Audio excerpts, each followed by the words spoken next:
Bismillahirrahmanirrahim. Alhamdulillahi rabbil alamin wal aqibatu lil muttaqin wala udwana illa 'alal zalimin. Wa asyhadu an la ilaha illallah wahdahu la syarika lah wa asyhadu anna Muhammadan 'abduhu wa rasuluhu sallallahu alaihi wasallam. Allahumma shalli wa sallim wa barik ala sayyidina Muhammad wa ala ali sayyidina Muhammad kama sallaita wa sallamta ala sayyidina Ibrahim wa ala ali sayyidina Ibrahim fil alamin innaka Hamidum Majid. Amma ba'd. Ahibati fillah rahimani rahimakumullah.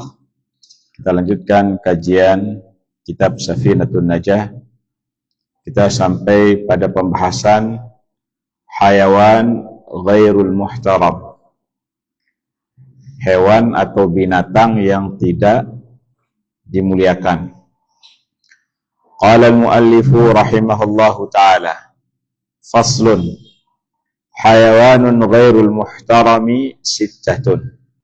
Binatang-binatang yang tidak dimuliakan atau tidak dihormati menurut agama ada 6. Yang pertama, tarikus shalah, orang yang meninggalkan salat. Jadi orang yang meninggalkan salat tidak dimuliakan oleh Islam.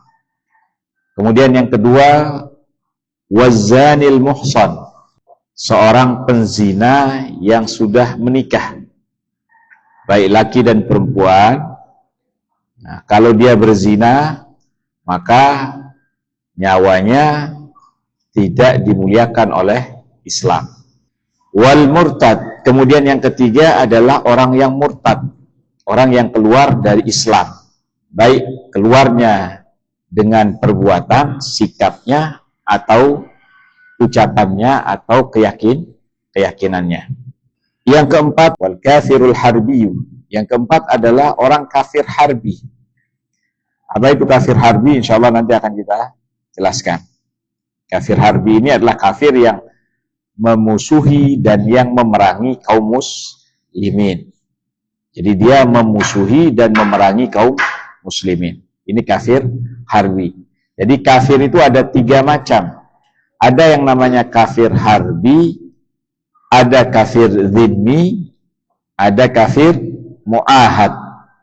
Nah, ini yang paling parah ini adalah kafir harbi. Kafir harbi ini adalah yang memerangi, memusuhi, menyakiti kaum muslimin. Nah, kalau dhimmi dan mu'ahad, insya Allah nanti pada pembahasan ini kita akan jelaskan. Kemudian yang kelima, binatang yang tidak memiliki kehormatan atau yang tidak dimuliakan oleh agama adalah al-kalbul aqur, yaitu anjing yang galak, yang membahayakan nyawa atau membahayakan keselamatan manusia. Nah, maka ini boleh dimusnahkan, boleh dibunuh. Daripada nyawa kaum muslimin, nyawa manusia yang melayang, mending anjingnya yang dibunuh. Kemudian yang keenam, al-khinzir. Yang keenam apa? Khinzir, yaitu babi. Nah, babi termasuk binatang yang boleh dimusnahkan atau tidak dimuliakan. Dan babi ini termasuk apa? Termasuk najis yang mughallazah. Semua dari bulunya, dari isinya, kulitnya termasuk najis yang berat. Jadi tidak boleh dimanfaatkan kecuali dalam kondisi darurat. Misalkan untuk menyelamatkan nyawa, tidak ada makanan satupun kecuali daging babi. Maka untuk menyelamatkan nyawa kita supaya tidak melayang, supaya tidak mati, untuk menutup rasa lapar kita, maka dibolehkan. Tapi cukup untuk mengganjal perut supaya tidak mati. Haibati fillah rahimani rahimakumullah. Kita akan jelaskan satu persatu binatang-binatang atau hewan yang tidak dimuliakan oleh agama Islam. Syariat Islam pada dasarnya menempatkan manusia dan sebagian makhluk yang lain, makhluk hidup yang lain, pada kedudukan yang mulia. Jadi Islam memuliakan manusia, entah itu kafir atau muslim atau entah itu binatang, Islam memuliakannya. Nah, sehingga tidak boleh direndahkan, tidak boleh direndahkan, tidak boleh disakiti, atau tidak boleh dilanggar kehormatannya. Ini hukum Islam. Namun demikian, terdapat beberapa golongan dan makhluk yang secara hukum agama tidak memiliki kehormatan, tidak memiliki kemuliaan. Artinya apa? Mereka ini tidak dilindungi oleh hukum Islam sebagaimana manusia atau makhluk lain pada umumnya. Sehingga boleh dihukum, boleh diberikan sanksi, atau bahkan boleh dimusnahkan sesuai ketentuan dan syarat yang sudah ditetapkan oleh syariat. Jadi tidak boleh sembarang dimusnahkan atau ada aturannya. Yang pertama, golongan yang tidak memiliki kemuliaan dalam agama adalah orang yang meninggalkan sholat. Nah, orang yang meninggalkan sholat. Para ulama membagi orang yang meninggalkan sholat ke dalam dua keadaan. Jadi orang yang meninggalkan sholat itu dibagi oleh ulama menjadi dua bagian. Yang pertama adalah dia meninggalkan sholat karena mengingkari kewajiban sholat. Ini golongan pertama. Jadi dia tidak sholat, dia meninggalkan sholat karena keyakinannya bahwasanya sholat itu tidak wajib. Tidak wajib. Nah, orang seperti ini yang berkeyakinan bahwasanya sholat tidak wajib, maka ia dihukumi murtad. Karena telah tidak meyakini salah satu kewajiban yang Allah wajibkan atau salah satu rukun Islam. Dengan keyakinan ini maka ia telah menjadi murtad. Nah, apa konsekuensinya dari keyakinan ini? Nah, ia dibunuh dalam keadaan kafir. Dia dibunuh dalam keadaan kafir dan tidak dimandikan. Setelah dibunuh tidak dimandikan, tidak disolatkan dan tidak dimakamkan di pemakaman kaum muslimin. Dan seluruh hartanya menjadi milik Baitul Mal. Nah, Baitul Mal kaum muslimin, yaitu tempat penyimpanan harta kaum muslimin, menjadi harta kaum muslimin. Tapi yang menegakkan ini siapa? Pemimpin. Yang menegakkan ini adalah penguasa, nah, yaitu khalifah. Kalau sekarang kita tidak berhukum, tidak menggunakan sistem khalifah, tidak menggunakan sistem atau menerapkan syariat Islam, maka tidak boleh. Kalau ada orang yang misalkan murtad, keluar dari agama Islam, walaupun kita statusnya sebagai kiai atau statusnya sebagai kepala desa, tidak punya hak untuk menerapkan hukum ini. Yang berhak memerintah adalah pimpinan tertinggi, seperti siapa? Presiden misalkan. Tapi tidak mungkin karena hukum kita tidak menggunakan hukum Islam. Paham ini? Jadi jangan sampai kita menerapkan hukum ini terhadap orang yang murtad tanpa ada perintah anjuran dari presiden. Tidak boleh. Paham ini? Jadi jangan sampai ini dia murtad, mari kita bunuh bareng-bareng sekampung. Berdosa. Tidak boleh. Karena yang berhak menerapkan ini siapa?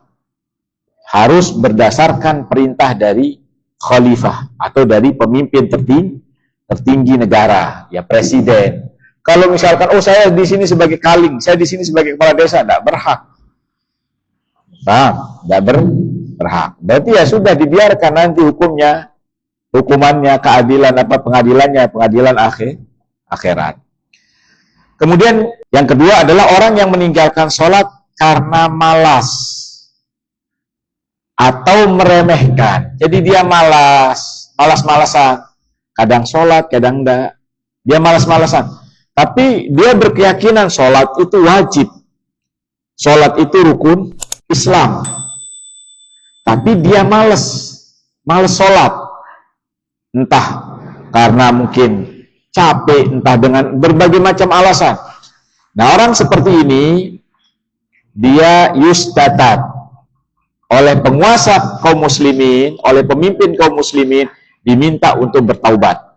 Atau misalkan pemerintah, pemimpin tertinggi, misalkan seperti presiden memerintahkan kepada gubernur kemudian memerintahkan kepada bawahannya, misalkan kepada bupati, coba minta dia bertaubat. Misal kalau negara menerapkan hukum Islam, jadi pemimpin tertinggi yang minta kepada orang tersebut untuk bertaubat dari kemalasannya.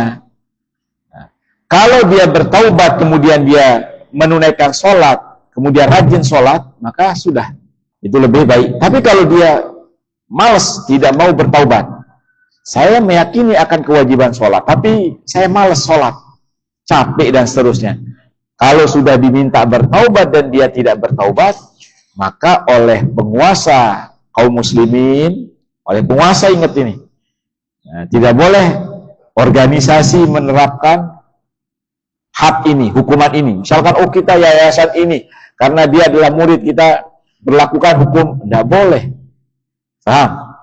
Jadi yang boleh menerapkan ini adalah pemimpin tertinggi dalam sebuah negara.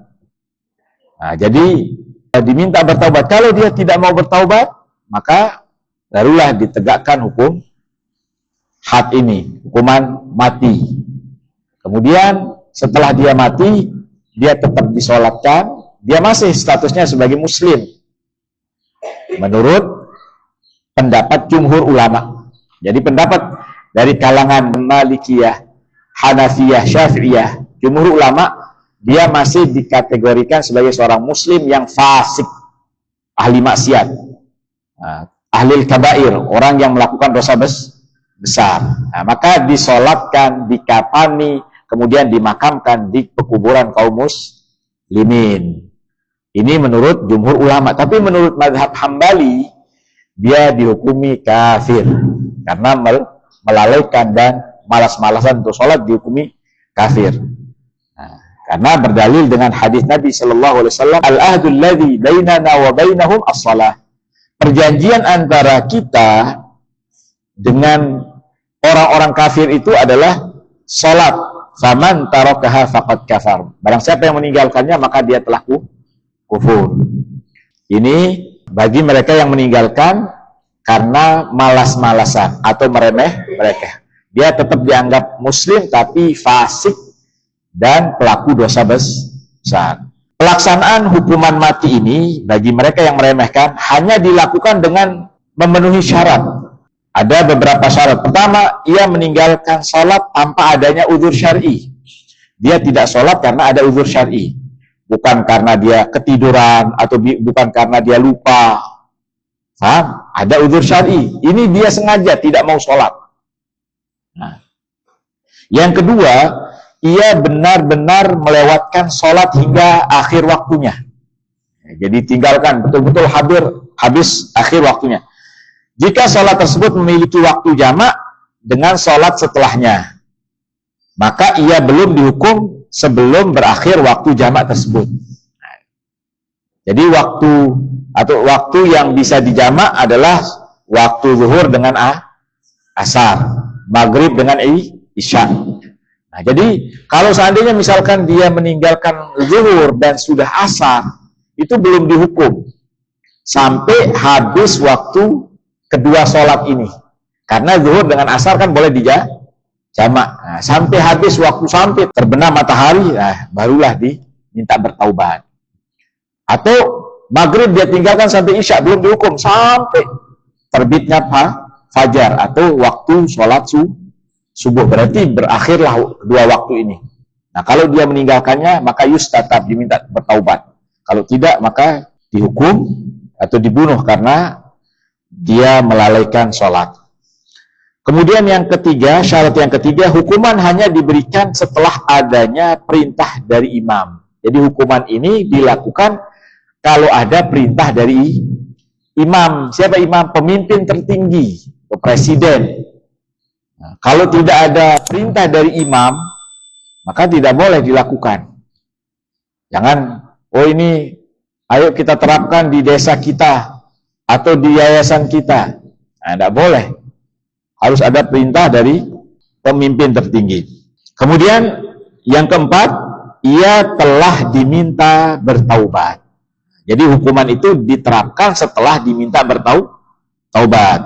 Dan ia enggan untuk bertaubat. Setelah diminta bertaubat, dia enggan untuk bertaubat. Menurut sebagian ulama, istitabah. Itu apa arti istitabah? Minta taubat ini wajib dilakukan terhadap orang yang meninggalkan sholat. Sebagian ulama mengatakan tidak wajib. Sunnah. Sunnah kita istitabah. Apa arti istitabah? Minta orang tersebut taubat.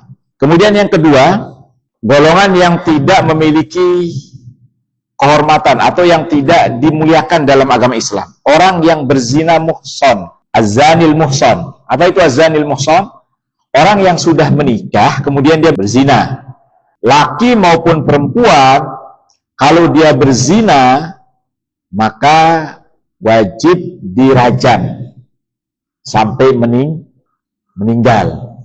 Nah, kalau dia sudah menikah, entah dia masih berstatus sebagai suami istri atau entah dia sudah cerai.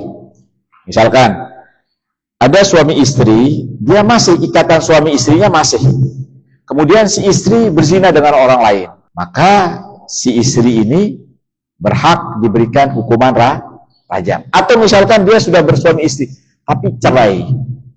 Nah, ini kan duda sama janda. Nah, si duda ini misalkan melakukan zina dengan wanita lain, maka dia dirajam. Kapan dirajam? Apabila memenuhi dua syarat. Pertama, dia sendiri yang mengaku, oh saya telah berzina. Kemudian dia ingin diterapkan hukum rajam, sebagaimana yang terjadi pada zaman Rasulullah SAW. Ada wanita Ghamidiyah dari suku Ghamidi. Beliau langsung mengaku di hadapan baginda Nabi SAW dan minta untuk dirajam. Maka diterapkanlah hukum rajam sampai meninggal. Kemudian Nabi SAW mengatakan, kalau sekiranya taubatnya wanita Ghamidiyah ini dibagikan kepada penduduk kota Madinah, niscaya cukup. Jadi saking tulusnya, ikhlasnya ingin bertaubat kepada Allah Subhanahu wa taala, kemudian dia menyerahkan dirinya.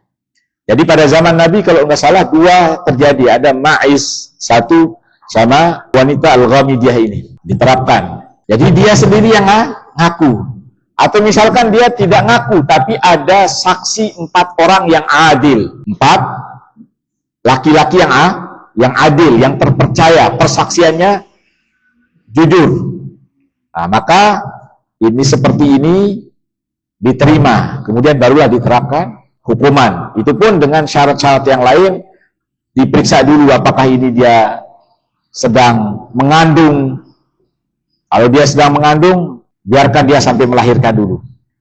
Atau mungkin dia gila, atau stres, atau apa, dan seterusnya. Perlu dicek. Nah, paham ini? Hadisnya, dalilnya adalah sabda Nabi SAW, as-sayyibu bi-sayyibi jaldu mi'ati warrajmu. Orang yang sudah menikah, as-sayyib bi-sayyib, orang yang sudah menikah, kemudian berzina, maka jaldu mi'atin warrajmu, maka hukumannya adalah 100 cambukan dan dirajam. Hadis riwayat Muslim. Namun menurut jumhur ulama cukup dirajam, karena inilah yang diterapkan pada zaman Nabi SAW. Tidak perlu dicambuk, cukup dirajam sampai meninggal. Nah, dia mati, tapi insya Allah itu lebih baik bagi dia. Kenapa? Karena taubatnya diterima oleh Allah Subhanahu wa taala. Mungkin ketika di dunia dia tersiksa dengan batu, tapi di akhirat insya Allah karena ketulusan taubatnya, maka insya Allah Allah mengampuni dosa-dosanya. Jadi cukup dirajam tanpa dicambuk. Hal ini berdasarkan riwayat yang sahih mengenai pelaksanaan hukum rajam pada perempuan Ghamidiyah dan Ma'iz radhiyallahu anhuma. Kedua-duanya adalah sahabat, yang dilakukan langsung oleh Nabi Shallallahu Alaihi Wasallam, di mana beliau merajam keduanya tanpa mendahuluinya dengan cambukan. Kemudian yang ketiga, golongan yang tidak dimuliakan adalah orang yang murtad, keluar dari Islam. Dia murtad imma dengan ucapan, misalkan menghina Allah, menghina Rasul Sallallahu Alaihi Wasallam, atau dengan perbuatan, menginjak Al-Quran, menghinakan Al-Quran, atau dengan keyakinan dia tidak percaya adanya Allah dan seterusnya. Nah, jadi kalau dia melakukan salah satu itu dengan sengaja, dengan sadar, bukan paksaan, maka dia dihukumi murtad. Tapi kalau dia dipaksa, misalkan kamu kalau tidak mengatakan bahwa begini-begini, saya akan bunuh. Akhirnya terpaksa dia menghina Allah, terpaksa dia menghina Nabi untuk menyelamatkan nyawanya, maka ini tidak kafir, tidak murtad. Dia melakukan untuk menyelamatkan nyawanya, dia dipaksa.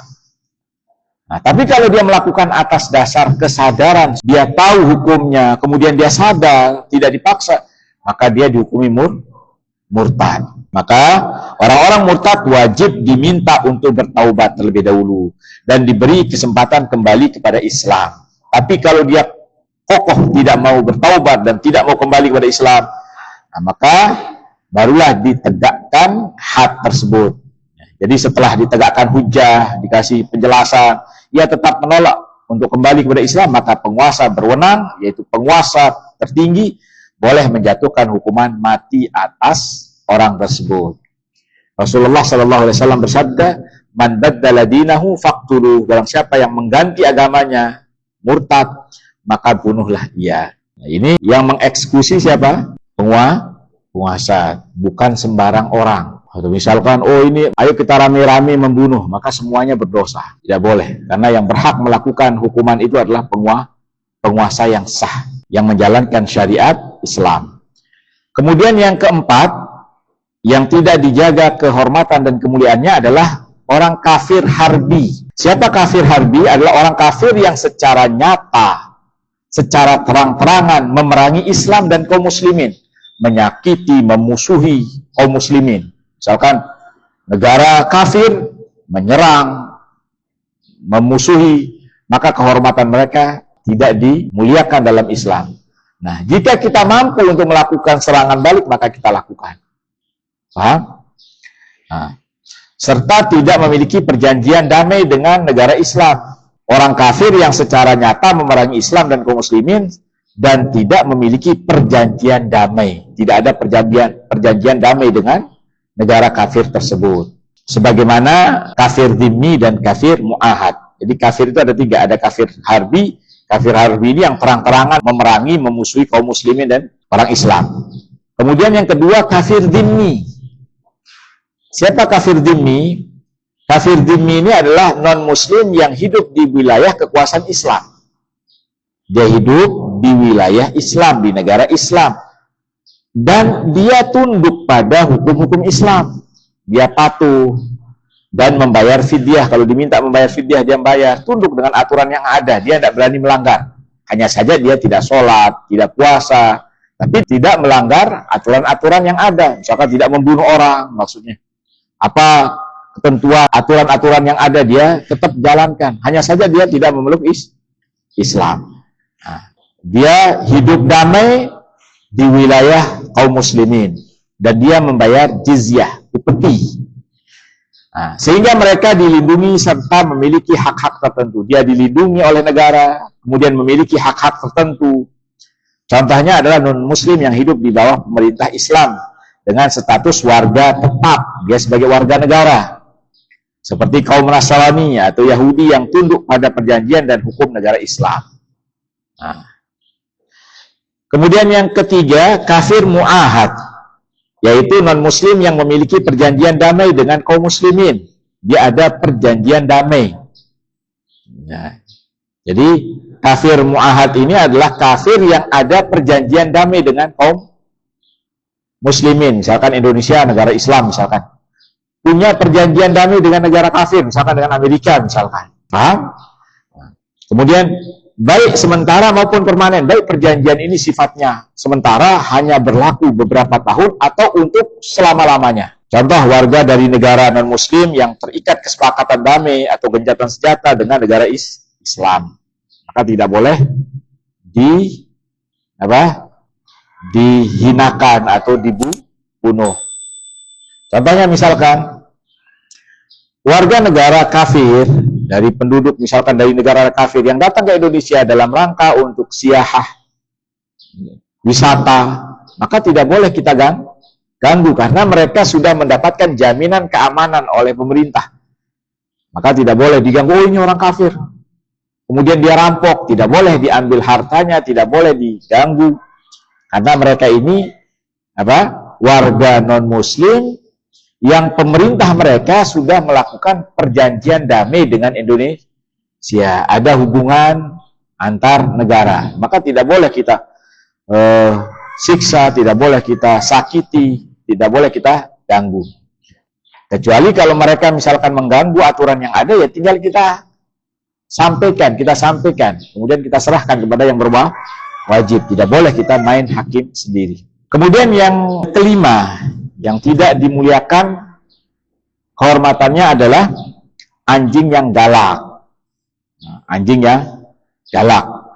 Yang dimaksud dengan anjing galak adalah anjing yang menimbulkan bahaya bagi manusia atau hewan ternak. Nah, ini dikhawatirkan nanti makan kambing, menggigit kambingnya mati, menggigit sapinya, menyebabkan kematian.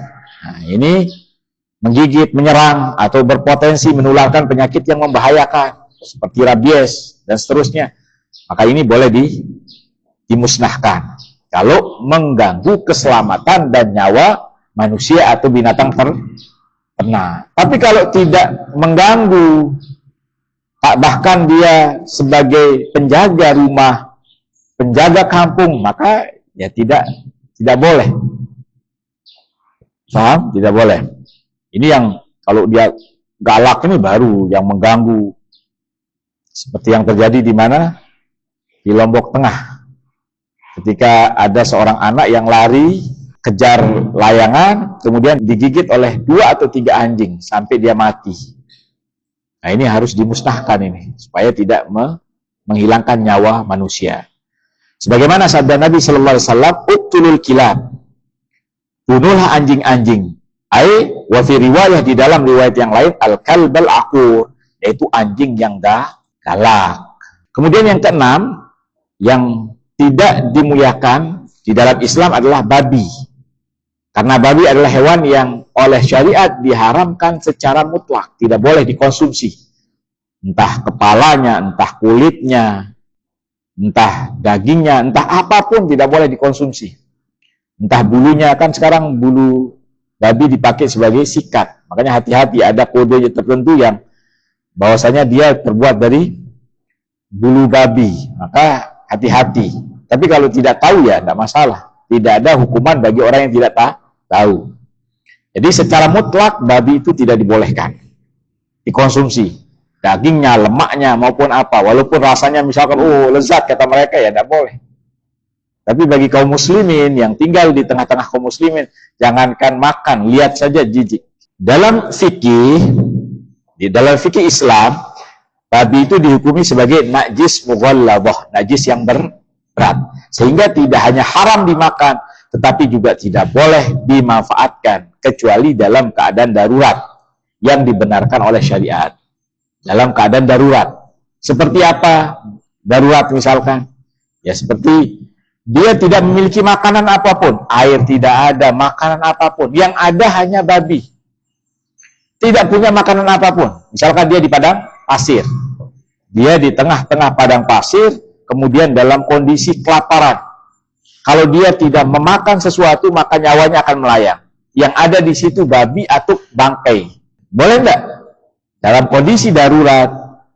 Nah, maka ad-darurah tubihul mahdzurat. Dalam kondisi darurat, maka dibolehkan melakukan hal yang terlarang ini. Nah, sebagian orang mengatakan varian mati daripada tegakan babi. Ya karena dalam kondisi kalian sehat-sehat, dalam kondisi kalian mampu. Nah, coba kalau kita lihat berkaca dengan kehidupan kita sehari-hari. Kalian yang hidup dalam kondisi serba ada, mau enggak kalian pakai pakaian yang dipakai oleh pemulung yang belum dicuci 1 bulan? Kira-kira mau enggak? nggak akan nyaman, nggak akan mau. Tapi bagi mereka itu adalah pakaian ternyaman. Apa yang memaksa mereka untuk memakai itu? Karena kondisi. Mereka makan, ambil dari tong sampah, bak sampah mereka ambil, mereka kumpulkan, sudah basi. Karena mereka lapar. Nah, tapi dalam kondisi sekarang kita seperti ini, ya mungkin seperti itu. Makanya syariat membolehkan dalam kondisi darurat. Seperti kisah-kisah para ulama, bahkan ada yang minum kencing. Kenapa? Karena kelaparan. Seperti itu. Kalau baca kisah-kisah para ulama dalam menuntut ilmu, dengan berbagai macam kisah yang memilukan, unik. Nah, kalau kita sekarang ini nasi 4 kali dalam sehari, ditambah MBG, belum jajan, es teh, semua ada lengkap, fasilitas, semua. Tapi merasa bahwasanya orang yang paling menderita dalam belajar. Terlalu begini. Kalian belum seberapa dengan apa yang dirasakan oleh para ulama. Yang mereka ingin duduk di depan gurunya, mereka sampai menggali lubang supaya dia bisa duduk di depan gurunya. Menggali lubang sampai kulitnya, dagingnya tercabik-cabik. Coba kalian baca. Ada yang seperti itu. Malah mau tidur supaya bisa duduk di belakang. Assalamualaikum. Kita juga sampai di sini. Subhanakallah wa bihamdika asyhadu an la ilaha illa anta astaghfiruka wa atubu ilaik. Assalamualaikum warahmatullahi wabarakatuh.